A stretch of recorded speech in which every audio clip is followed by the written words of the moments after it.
এরকম একটা বাজেট করেও তো মান্না ভাই প্রোগ্রামটা করতে পারতেন। নিশ্চয়ই আমি জানি মান্না ভাই এই রাজনীতি করেন না এবং এই পলিসিতে বিশ্বাস করেন না বলে উনার যদি কখনো সামর্থ্য হয় উনি এটা করবেন না। সাইফুল ভাই যেটা বলছেন সম্ভাবনা নাই আসলে আমি মনে করি, কারণ এটা ভুল চিন্তা। আপনি মানুষকে সম্পৃক্ত করে একটা হ্যান্ডসাম বাজেট দিয়ে অনেক ভালো একটা সুন্দর প্রোগ্রাম বাস্তবায়ন করবেন, এটা হচ্ছে আপনার কৃতিত্ব। এই উপদেষ্টা পরিষদ যেহেতু অর্থনীতিবিদে সমৃদ্ধ, আমরা চেয়েছিলাম এরকম একটা চমক ওনারা আমাদেরকে দেখাতে পারেন কিনা। দুর্ভাগ্যবশত সেটা আমরা পাই নাই। ওনারা আমাদেরকে বলছেন এটা গতানুগতিক বাজেট, ওনারা আমাদেরকে বলছেন এটা আমরা কি করব, আমাদের আয়ের চাইতে ব্যয় অনেক বেশি। দেখেন আমাদের এখানে যে দুর্নীতি হয়, লক্ষ কোটি টাকার দুর্নীতি হয়। আমাদের এখান থেকে যে পাচার হয়, লক্ষ কোটি টাকা পাচার হয়। তিনটা জিনিস, আমি অর্থনীতিবিদ নই, কিন্তু আমরা সবাই তো একটা বাজেট দিয়ে সংসার চালাই। যার অফিস আছে সে অফিস চালাই। আমার ব্যবসা যখন লাটে উঠে আমি কি করি, আমি আমার অফিসটাকে ছোট করে ফেলি, আমি কর্মচারী কমিয়ে ফেলি, আমি চা নাস্তার খরচ কমিয়ে ফেলি। এইভাবে আমরা বাজেটকে কাটছাট করি, অর্থাৎ আমার আয়ের সাথে ব্যয়ের একটা মিল রেখে আমি আমার বাজেটকে ঠিক করি। কিন্তু আমাদের দেশে অনবরত ঋণ নির্ভর, ঘাটতি নির্ভর বাজেট করেই যাচ্ছে শুধু জনপ্রিয়তার জন্য। এবং সেই বাজেট যে কত খারাপ তার একটা উদাহরণ হচ্ছে এবারে সরকার 5টা মন্ত্রণালয় থেকে 46,000 কোটি টাকা শুধু সেখান থেকে তারা বাঁচিয়ে তারা আমাদের পুরো একটা জ্বালানি খাতের ঋণ পরিশোধ করেছে। শুনেছেন না আপনারা সবাই? বুঝতে পারেন 46,000 কোটি টাকা বিগত বাজেটে মাত্র 5টা মন্ত্রণালয়ে ছিল, যেটা এমনিতেই সরানো গেছে, এমনিতেই তুলে আনা গেছে। এবারে বাকি মন্ত্রণালয়গুলো হিসাব করলে আপনি বুঝেন কত লক্ষ কোটি টাকা এখান থেকে সাশ্রয় করা সম্ভব। অর্থাৎ এই টাকাগুলো রাখাই হয়েছিল চুরি করার জন্য। সুতরাং আমাদের দেশে এই যে 8 লক্ষ কোটি টাকা, প্রায় 7,90,000 কোটি টাকার বাজেট, এবং এরপরে দেখা যাচ্ছে প্রায় 3 লক্ষ বা তার চাইতে বেশি কোটি টাকার ঘাটতি। এই ঘাটতি পুরোটাই হচ্ছে দুর্নীতি, পাচার এবং অতিরিক্ত ব্যয়ের টাকা।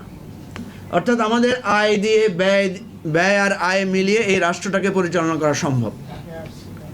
আরেকটা বিষয়, ছোট উদাহরণ, আমাদের সংসারে যখন ব্যয় বেড়ে যায়, আয় না বাড়ে, তখন আমরা ছেলে মেয়েদেরকে ডেকে বলি যে বাবা একটু খরচ কমাও।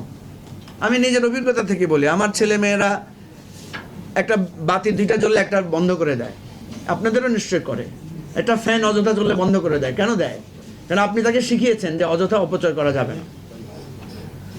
আমাদের রাষ্ট্রে জনগণকে সম্পৃক্ত করে এই ব্যয় সংকোচনের নীতি আমাদেরকে শেখানো হয় না।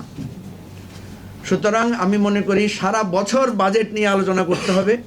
সারা বছর আমাদের ঋণ, আমাদের এই দুর্দশার কথা মানুষকে উদ্বুদ্ধ করতে হবে, জনগণকে সম্পৃক্ত করে আমাদের দুর্নীতি দূর করা, অর্থ পাচার রোধ করা, ব্যয় সংকোচন করা। আমাদের এত এত বিশাল বিশাল মন্ত্রণালয়, বিশাল বিশাল অধিদপ্তর, আপনারা গেলে দেখবেন যে আননেসেসারি লোক রাখা হয়েছে।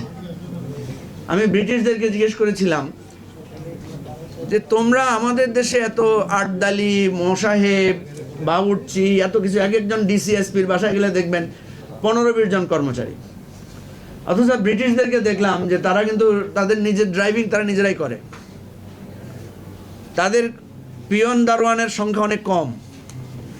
তো তারা বলছে তোমাদের দেশে যখন আমরা কলোনি স্থাপন করেছি এত দূরে, আমাদের এখান থেকে কেউ যাইতে চাইতো না, তখন আমরা তাদেরকে প্যাকেজ দিতাম যে তোমার এই থাকবে, বাবুর্চি থাকবে 3-4 জন, তারপরে বাগান রক্ষা করার মালি থাকবে 4-5 জন। এই প্যাকেজ দিয়ে তাদেরকে আমরা পাঠিয়েছি। আমরা কিন্তু এখনো সেই প্যাকেজের মধ্যে আছি। একজন কর্মকর্তার বাসায় গেলে, বাড়িতে গেলে দেখবেন মন্ত্রীদের, সচিবদের, এসপিদের, ডিসিদের অর্ধেক কর্মচারী যদি আপনি কাটছাট করেন তাহলে সম্ভব।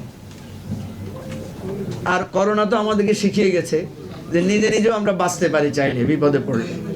তো 1 বছরের বা 2 বছরের জন্য যে লকডাউন দেওয়া হয়েছিল, যেভাবে বাংলাদেশের এই দুর্দশা, যে অর্থনৈতিক সংকট, এটা দূর করার জন্য জাতিকে একসাথে উদ্বুদ্ধ করে 2 বছরের আমাদের একটা সিরিয়াস কর্মসূচি দিলেই তো হয়ে যায়। যে জনগণকে বললেন যে এখন আমাদেরকে অল্প খায়া, অল্প করে, অল্প দিয়ে চলতে হবে, তাইলে তো আমাদের অনেক কিছু সাশ্রয় করা সম্ভব।